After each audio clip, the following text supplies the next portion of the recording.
You ask Tiger to solve. This deals with linear equations with one unknown.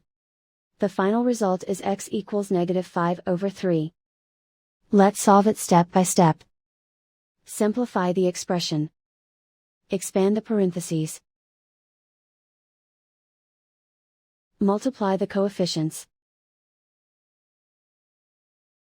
Simplify the arithmetic. Group like terms.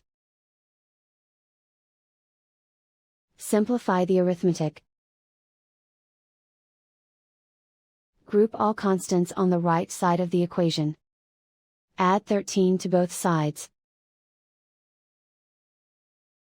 Simplify the arithmetic.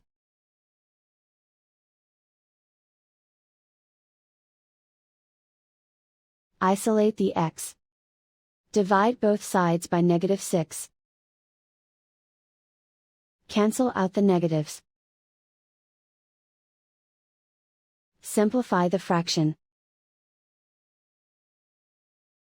Move the negative sign from the denominator to the numerator. Find the greatest common factor of the numerator and denominator. Factor out and cancel the greatest common factor. And so the final result is x equals -5/3.